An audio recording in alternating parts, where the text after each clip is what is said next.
ওনারা নিশ্চিত করবেন।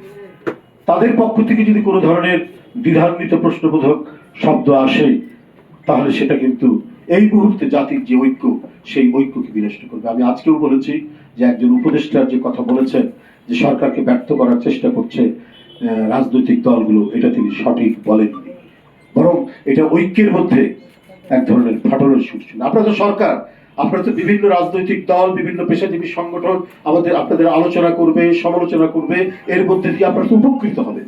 গণতন্ত্রের যে ভিত্তিভূমি, গণতন্ত্রকে যে একটি শক্তিশালী পর্যায়ে নিয়ে যায়, সেখানে তো সমালোচনা হচ্ছে একটি অন্যতম উপাদান। সেই উপাদানকে তো আপনি বিনষ্ট করতে পারেন। সেটা তো মানে ইয়ের মধ্যে, যে ঐক্যের মধ্যে একটা বিভাজন রেখা তৈরি হয় উপদেষ্টার এই কথার মধ্যে দিয়ে। আমি মনে করি যে এই কথাটা বলা ওরা সমীচীন হয়, বরং আজকে জাতীয় আন্তর্জাতিক চক্রান্তের মধ্যে আমাদের দেশের গণতন্ত্র মানা দলগুলো যারা আন্দোলনে শরীক ছিলেন, অংশগ্রহণ করেছেন, তারা যে ঐক্যের যে নিদর্শন সৃষ্টি করেছেন, এটা তো অনেক বড় বিষয়। সেটা তো আপনাদের আমলে রাখা উচিত, এবং আপনাদের প্রধান দায়িত্ব প্রয়োজনীয় সংস্কারগুলো করে অবাধ সুষ্ঠু নির্বাচন।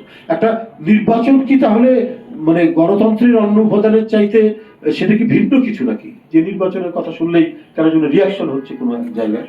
বরং নির্বাচনটাই তো হচ্ছে সবচেয়ে বড় উপাদান গণতন্ত্রের চর্চার জন্য, গণতন্ত্রের বিকাশের জন্য। সুতরাং এটাকে বারবার অবহেলা করা হচ্ছে। বরং রাজনৈতিক দলগুলো থেকে সংস্কারের কথাও বলা হচ্ছে একটা যৌক্তিক সময়ের মধ্যে করুন এবং অবাধ সুষ্ঠু নির্বাচন দিন। জনগণ যাকে সরকারে বসাবে সেই সরকার হবে, এটাই তো সোজা কথা। যাই হোক বন্ধুরা, আমি আর বক্তব্য বাড়াবো না। আপনাদেরকে আমি ধন্যবাদ জানাচ্ছি, অনেকক্ষণ অপেক্ষা করেছেন আপনারা আমাদের শহীদ বুদ্ধিজীবী দিবসের যে কর্মসূচি, সেই কর্মসূচি আমি আপনাদের সামনে বলছি। 14 ডিসেম্বর শহীদ বুদ্ধিজীবী দিবস উপলক্ষে নয়াপল্টনস্থ বিএনপি কেন্দ্রীয় কার্যালয় সহ সারা দেশে দলীয় কার্যালয়গুলোতে জাতীয় পতাকা অর্ধনমিতকরণ ও কালো পতাকা উত্তোলন করা হবে। দিবসটি উপলক্ষে ঢাকা সহ সারা দেশে দলের উদ্যোগে আলোচনা সভা অনুষ্ঠিত হবে। ঢাকায় আগামীকাল 13 ডিসেম্বর 2024 বিএনপির উদ্যোগে রাজধানীর রমনাস্থ ইঞ্জিনিয়ার্স ইনস্টিটিউশনে বেলা 2টায় আলোচনা সভা অনুষ্ঠিত হবে।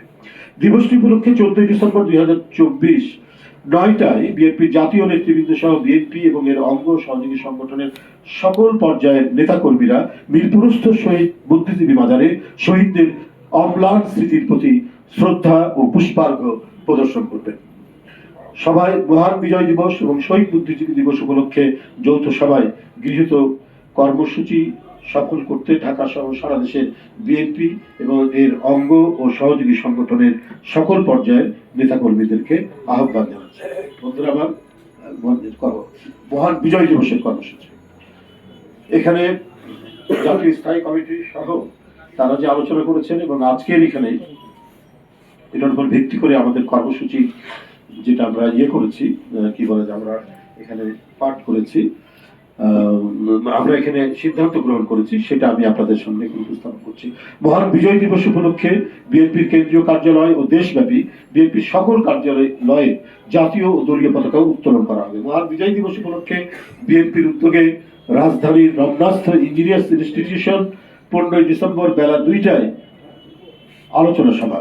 দিবসটি উপলক্ষে 16 ডিসেম্বর বিকালে সবার আগে বাংলাদেশের উদ্যোগে মানিক মিয়া এভিনিউ সংসদ ভবনে কনসার্ট অনুষ্ঠিত হবে। এটি একেবারে রাজনৈতিক যে আমাদের অঙ্গ সংগঠন বা বিএনপি সংগঠনের বাইরে আমাদের কিছু নেতৃবৃন্দ সহ এটা একটু সর্বজনীন করার জন্য এই বড় কনসার্টটি অনুষ্ঠিত হবে। এটা 16 তারিখে। মহান বিজয় দিবস উপলক্ষে 16 ডিসেম্বর ভোরে বিএনপি জাতীয় নেতৃবৃন্দ সহ সকল পর্যায়ের নেতা কর্মীরা জাতীয় স্মৃতিসৌধে গমন এবং শহীদ বীর মুক্তিযোদ্ধাদের স্মৃতির প্রতি শ্রদ্ধা জ্ঞাপন ও পুষ্প স্তবক অর্পণ করবেন। সভায় জাতীয় স্মৃতিসৌধ থেকে ফিরে বিএনপি জাতীয় নেতৃবৃন্দ সহ সকল পর্যায়ের নেতা কর্মীরা মহান স্বাধীনতা ঘোষক শহীদ রাষ্ট্রপতি জিয়াউর রহমানের মাজারে পুষ্পার্ঘ্য অর্পণ ও ফাতিহা পাঠ করবেন। এছাড়া দিবসটি উপলক্ষে দলের পক্ষ থেকে পোস্টার প্রকাশ করা হয়েছে এবং অঙ্গ সহযোগী সংগঠনগুলো নিজস্ব আঙ্গিকে কর্মসূচি প্রণয়ন করে তা বাস্তবায়ন করবে।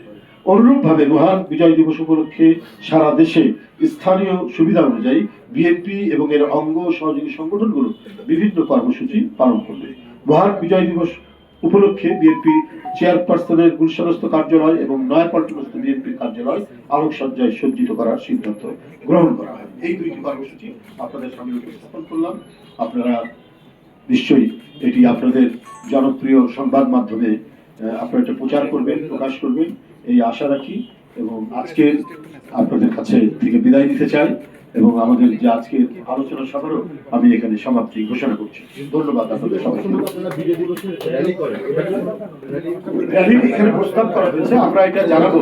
তবে যেহেতু সববারই র্যালি করা হয়, এবারে 7ই নভেম্বর আমরা একটা বিশাল র্যালি করেছি।